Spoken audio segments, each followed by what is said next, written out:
नमस्ते, this is Kant Kumar. आज मैं आप लोगों को चाइना के बारे में कुछ बताऊंगा। Today I am going to tell you something about China. I will tell you what type of country China is and how China is different from the other countries. आप यहाँ पे देखेंगे 195 सोवरेन स्टेट में एक country China है।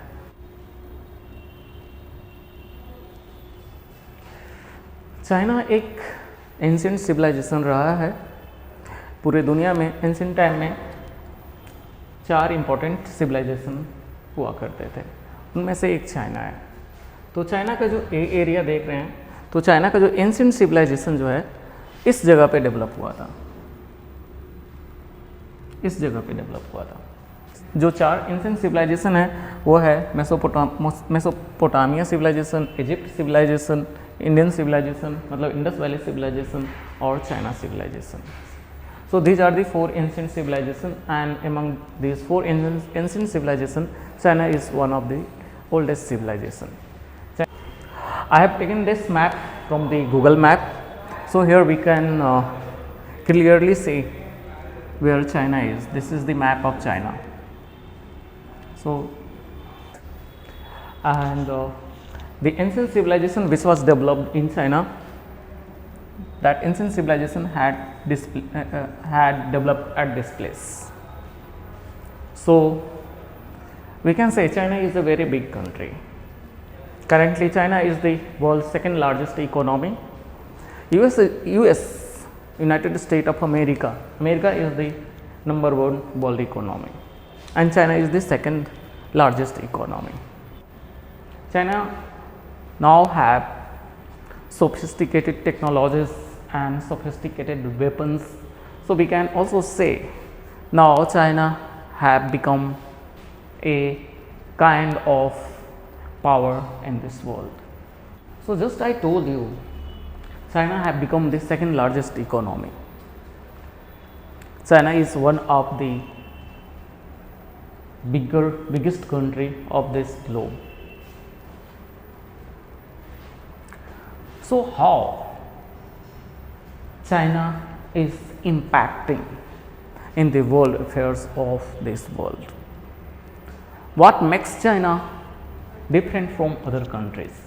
In 1949, China established People's Republic of China under the leadership of Communist Party of China. The Communist Party of China is the sole representative political party which can form government in China. Only Communist Party of China got the authority, got the validity from Constitution of China to establish government in China. Since there are also some small parties, political parties, but those political parties are not get constitutional validity, constitutional legality to form government in China. It is only Communist Party of China which gets the constitutional validity, which gets the constitutional legality to form government in China, which makes Chinese political mechanism different from the other countries. As we are Indian, in India there are many parties, there are many national or domestic parties.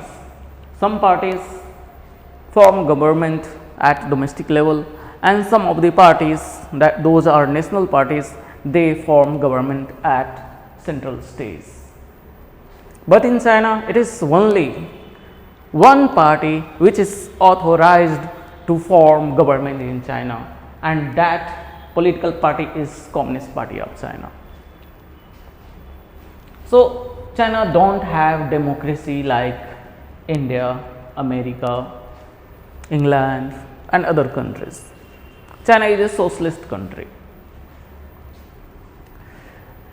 Since we know that this world is divided into many parts, since we know, last slide I have just told you that there are 195 sovereign states in this world. All these states, all these countries are different from each other. This world is constituent of many diverse countries, and all the countries have their own unique characteristics. This world is very diverse. It is characterized by different culture, different custom, different religion, and different political system and governance mechanism. All countries have their own characteristics. There is a global institution, there is a supreme global institution named United Nations. This United Nations, which is supreme international organization, provides a single platform for countries to come together to build a global communities. Among the 195 sovereign states, 193 sovereign states have signed the agreement to become a member of United Nations. Democracy is the core value of United Nations. United Nations does not advocate for a specific model of governance, but United Nations promote democratic political mechanism. United Nations sets an international standards for the governance of a place. All the member countries who have ratified, who have signed the agreement with United Nations, they have to respect the core value of United Nations. So, just in previous slide I have just told you that China does not follow democracy. China is not a democratic country. China is a socialist country. China does not have multi-party system. Only Communist Party of China gets the constitutional validity to form a government. In those conditions, can China be a member of United Nations? So, this is the big question which raises. So, just now I just told you, United Nations promotes democracy. It only promotes, but it does not enforce that a specific country or the each and every country of this globe have to implement democratic mechanism of governance in their country. United Nations does not enforce. United Nations does not press a country to establish a democratic mechanism in their country. So, in those conditions, even though China does not follow democratic mechanism, it can be a member of United Nations. Even North Korea is also a member of United Nations. So, here I will let you know, I will explain how China is different from other countries. What are the basic differences of Chinese mechanism, of Chinese governance mechanism, economic system from rest of the world? So, here first we should know what is democracy.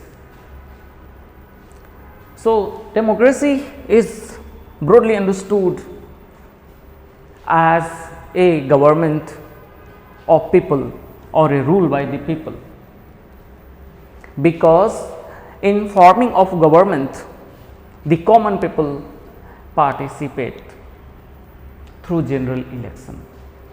During general election, common people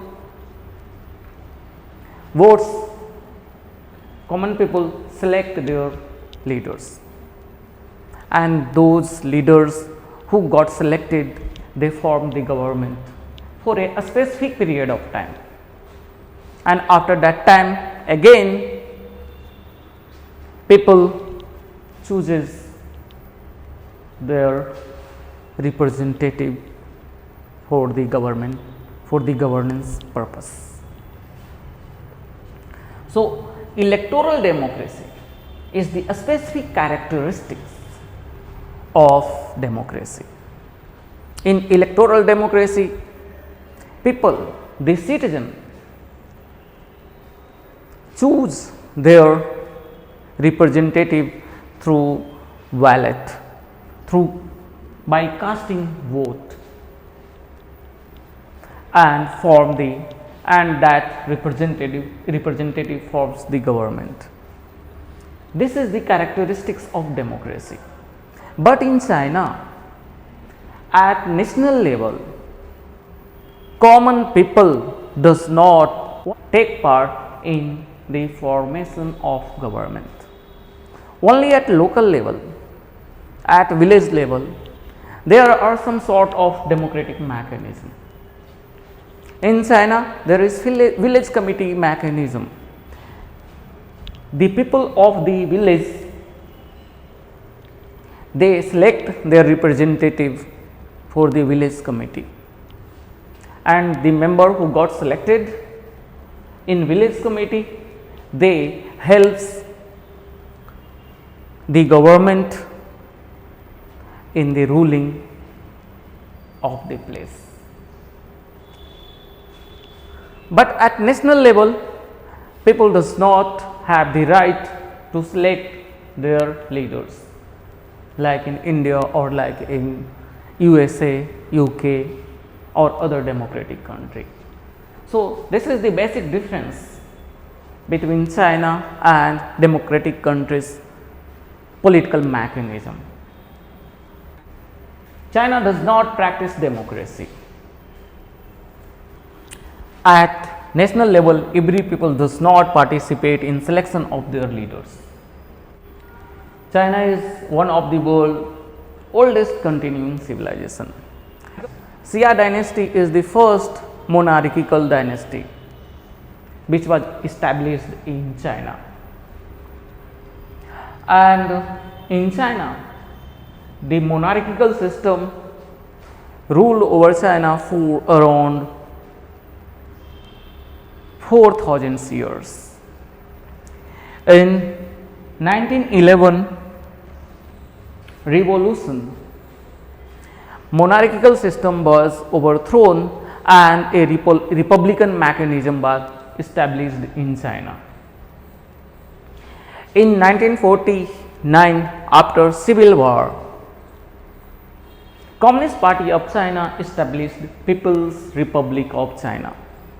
People's Republic of China is a socialist country. It is governed through socialist mechanism. China practices socialism at its official political philosophy. Communist Party of China gets the constitutional right, constitutional validity to establish socialist government in China. The government of People Republic of China is based on the system of People's Congress within a parameter of unitary communist state, in which the ruling Communist Party of China enacts its policies through People Congress. So, this is the governance mechanism. So, in this slide we will come to know that after the establishment of People Republic of China, how People Republic of China get integrated with this world, how it get integrated with the countries which were not a socialist state, but were democratic in nature. So, the first country which established diplomatic relation with PRC, the People Republic of China, was USSR. The diplomatic relation with USSR was established in 1949. The PRC was proclaimed, since the PRC was proclaimed on October 1st, 1949, the Chinese Revolution dealt a crushing blow against the colonial peripheral of the capitalist world.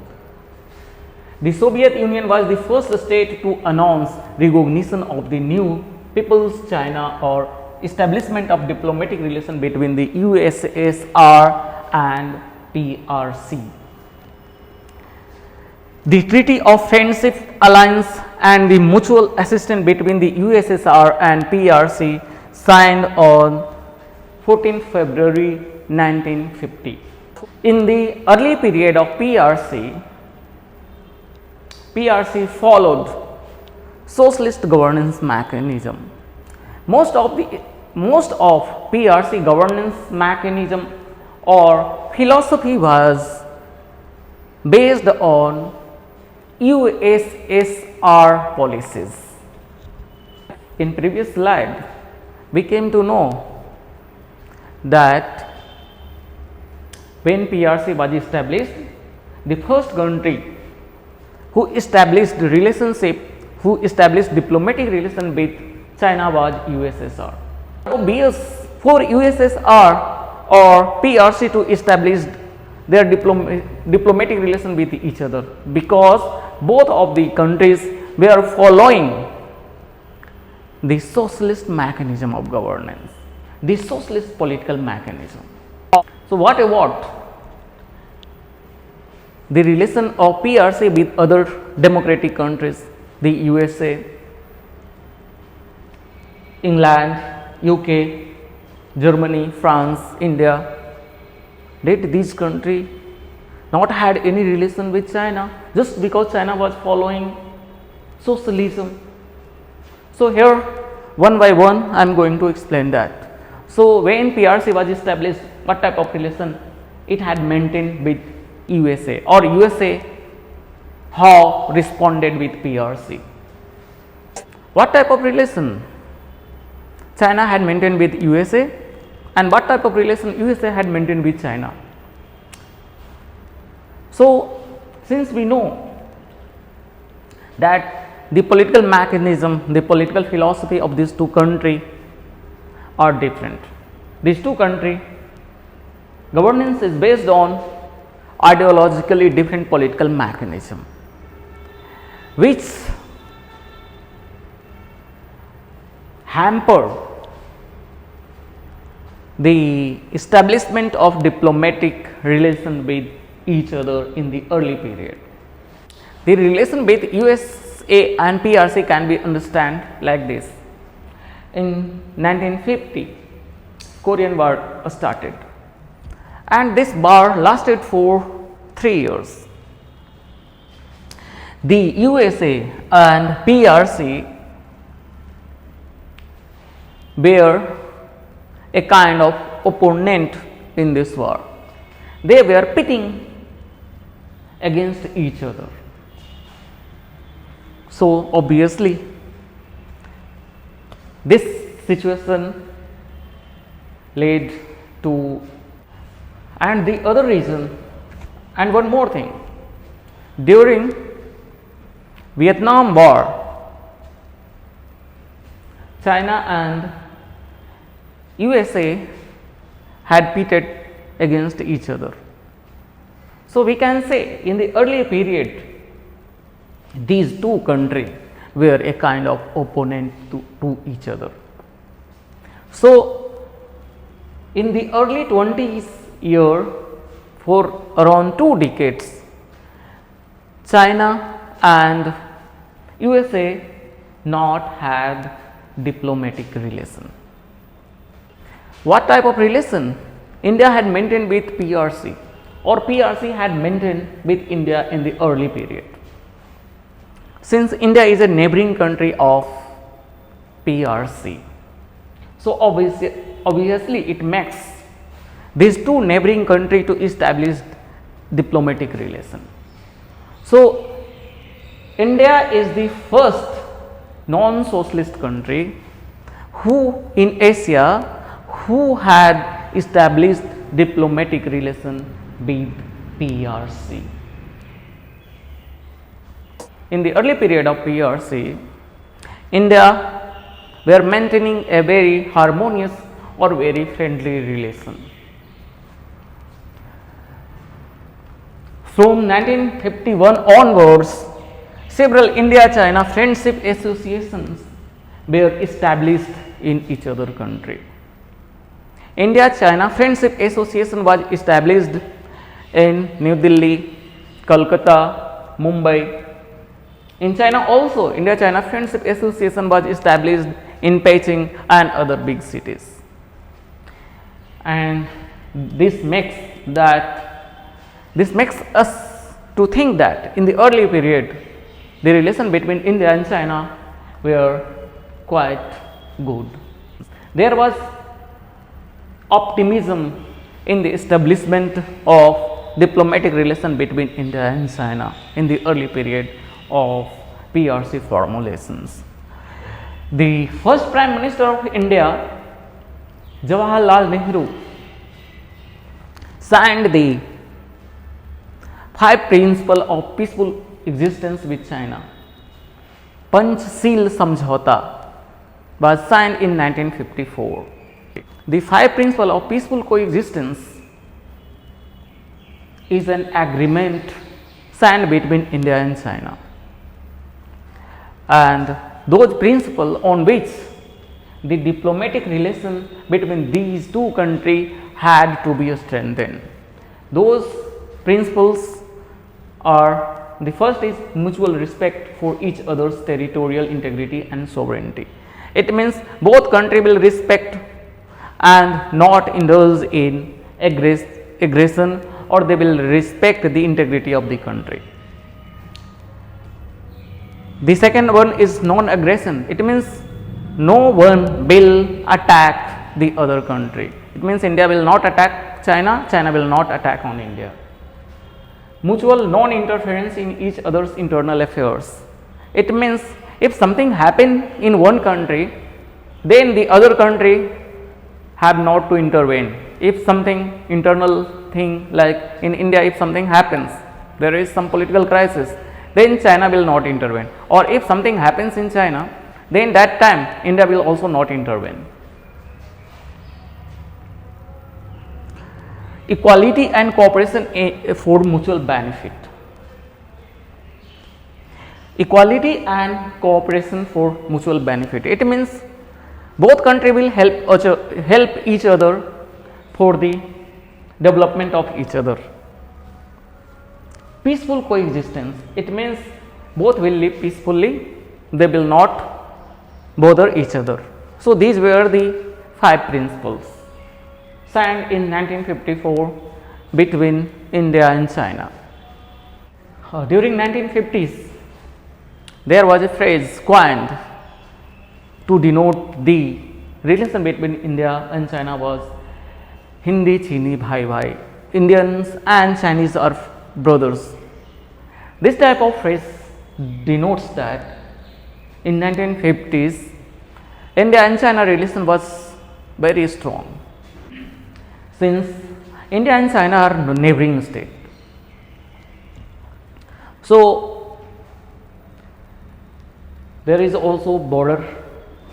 So that time also some border dispute was existed, but in 50s those disputes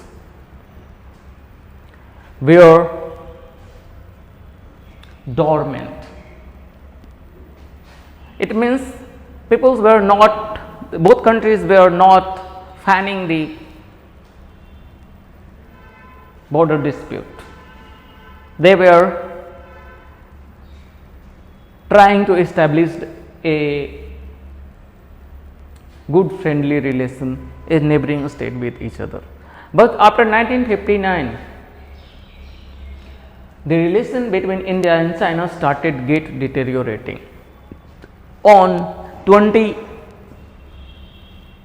on 20th October 1962, India-China border war started, and after 1962, India-China relation got deteriorated, and around for 20 years, for next 20 years, the India-China relation was not good. In 1978, the minister Atal Bihari Vajpayee visited China, and both countries again re-established relation with each other. Atal Bihari Vajpayee visit to China was one of the important step in the process of normalizing the relation between India and China. After that, the then Indian Prime Minister Rajiv Gandhi visited China. Rajiv Gandhi visited China in 1988, and this visit again strengthened the diplomatic relation between these two countries. Both countries agreed to follow the principles of Panchsheel, 5 principles of peaceful coexistence for the normalizing or strengthening the bilateral relation between these two countries. In 1991, Chinese Premier Li Peng visited India. In 1992, Indian President R. Venkatraman visited China. So, during this time, high profile visit was, so in 1990s, high profile visit started, and this visit further strengthened the diplomatic relation between these two countries. In 2005, India-China signed a strategic and cooperative partnership for peace and prosperity in the countries. So, we can say after the Atal Bihari Vajpayee visit, India and China relation got normalized, and by the time of 2005, they reached to a level where they were talking for the peace and prosperity and mutual support for each other. In 2012, during BRICS summit, the then Chinese General Secretary, the then Chinese President Hu Jintao visited India.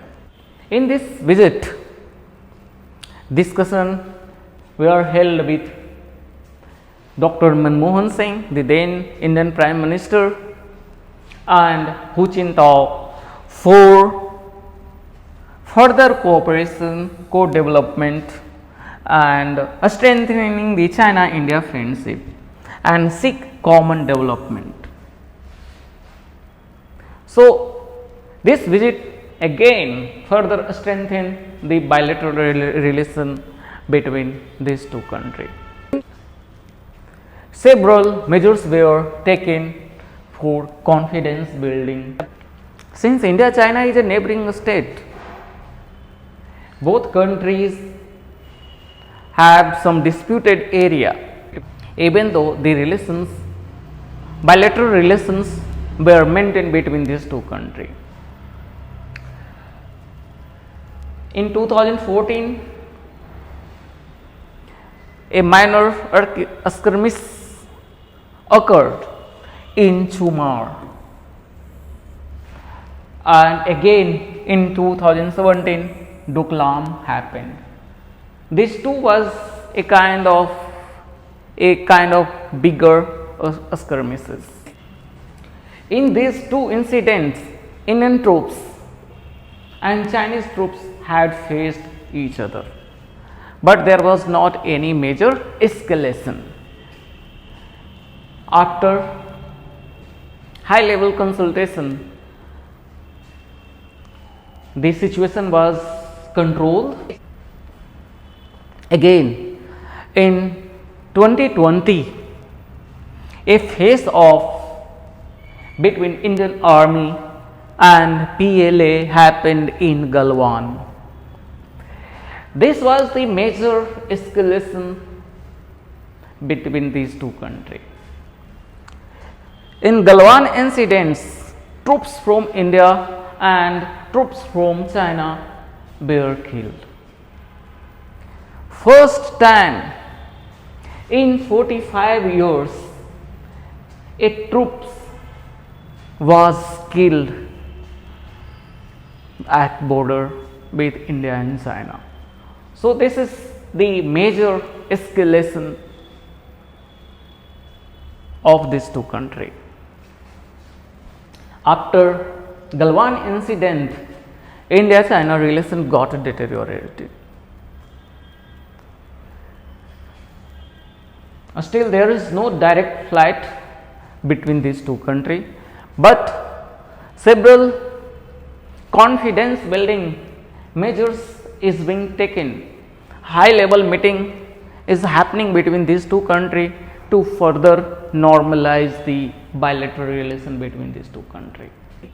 For the common development, a peaceful border is the basic requirement. It is a prerequisite for the development of the country. So, what was the relation of Africa with China in the early period, in the 1950s, 60s? So, when Mao Zedong had formed PRC, Mao Zedong had tried to establish a better relation with Africa. In 1971, China got support from 26 African nations for its member in United Nations Security Council. In 2000, a forum on in China-Africa cooperation, A4CAC, was established. And currently China is the biggest creditor for African nations. China have invested in several projects in Africa. The bilateral relation of PRC and Europe started in 1975. What type of relation countries are maintaining in 2020s? Since 2020s is characterized by corona pandemic, the world had faced the biggest challenge. This time was corona. Millions of people died because of corona, and we can say it was the worst thing happened in 2020. So the corona, after corona, this world, the countries are adopting different approaches with each other. Countries have become protectionist. The pandemic has necessitated a significant rethinking of existing approach to international relations. In 2020, the trade tensions are increasing, geopolitical challenges has increased, which has given a very bad impact on the globalization. In next slide, I will just continue this topic. So keep watching and also subscribe the channel. Thank you.